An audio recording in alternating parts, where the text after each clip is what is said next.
My PhD is in international relations. Right. So in that, my area of learning is conflict. International relations? Yeah. Okay, that's very nice. I used to have a few international relations as well, but that's I'm all sure over now. I'm not those kind. I was talking about something else here. Okay. It's the Obama-Nawaz Sharif kind. Oh, right, okay. Well, it's a very, very dangerous time. Interesting.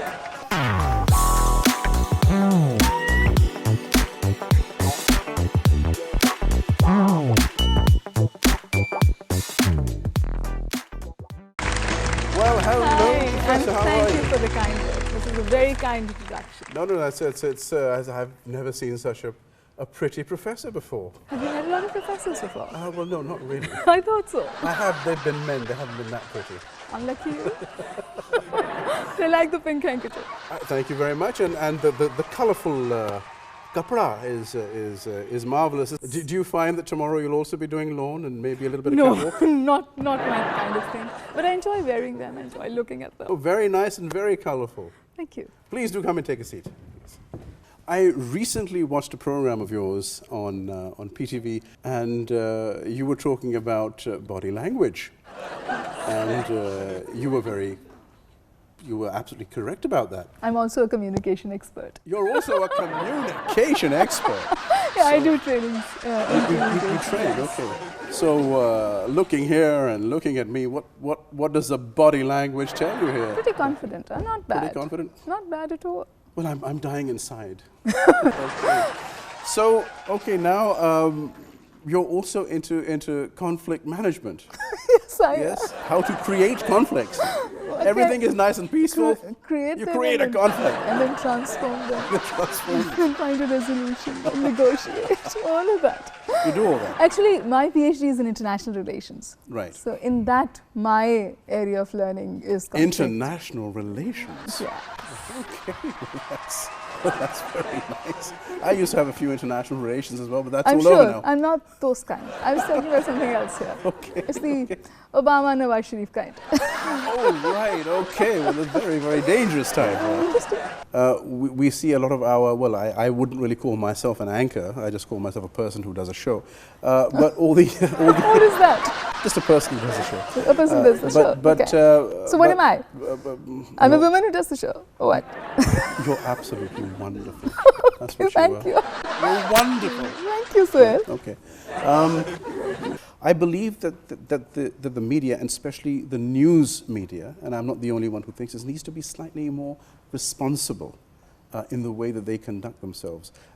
This, of course, means also code of conduct as well. If there are two people fighting with each other, it should be that you can actually hear this person and hear this person, and the guy in the middle shouldn't be a referee. Do you have thoughts on this? Because a lot of programs on the news, it's a bit of a fighting match, isn't it? I think this trend has gone down a bit now, but there was a time that the only shows that had ratings were shows where the anchors could pitch politician of one party against the other, and the show had a high-pitched shouting match. Yes, absolutely. Unless you had that on your show, you did not have ratings. So I know even serious anchors, either they were marginalized because of this, or they started doing it. But now I see a change of trend. But what I find probably even more interesting is that after this shouting match that these opposing political party representatives have had, and the show is over, they'll get off, take their mics off, hug each other. Oh, that was nice, wasn't it? You've seen this happen? All the time. Oh my God, no, this is something new for me. You must have a very nice husband. Yes, extremely supportive. We've had our point of conflict, if I may say that. But you're a conflict resolver, aren't you? Because of your study, I to think those conflicts.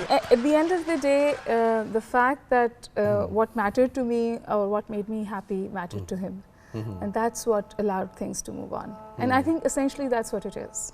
If the other person is important to you, you will make those compromises for that person. And I think my husband did just that.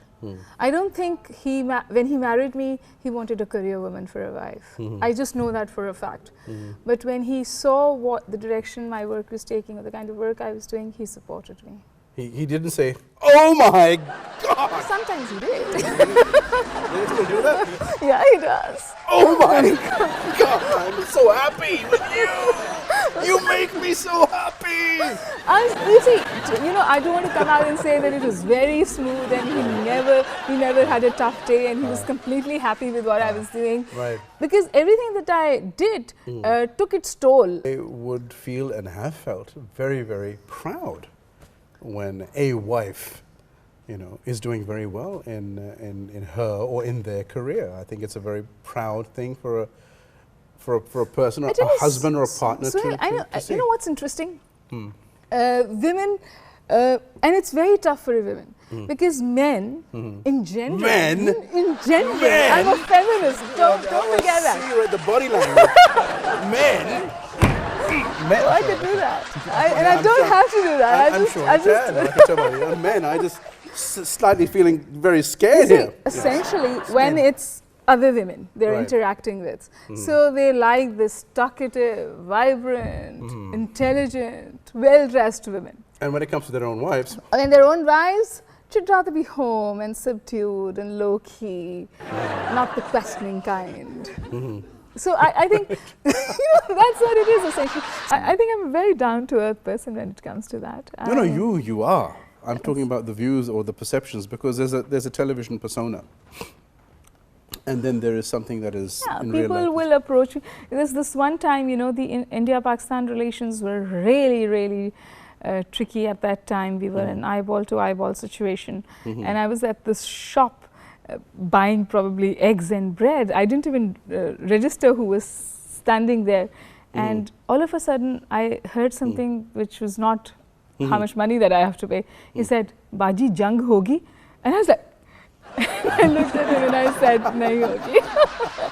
So yes, that was a very interesting moment. Baji, jang hogi, will there be war? Yeah, that's what he said, because he had probably recognized me and had seen me talking about it, and I was overwhelmed. And if it happens, you made it happen. It's because of you. It's you. He genuinely wanted to know. He thought, he thought I had an answer for him, which I did. But I smiled at him and I said, "Nahi hogi." That's very nice. Regardless, for you to say that, I'm sure he must have gone home that night and slept very well. No, but because I genuinely thought. Because Baji said it. Or whatever Baji says goes. Baji said it. That is the kind of sort of recognition and support that overwhelms me, and I'm grateful to God that I have it. I have a little something for you. Magic time. This is from me to you. The rest I keep. Yeah. Okay. And the rest you can give to your wonderful husband. Thank you. From PTV. Thank you, sir. Thank you for having me. Thank you.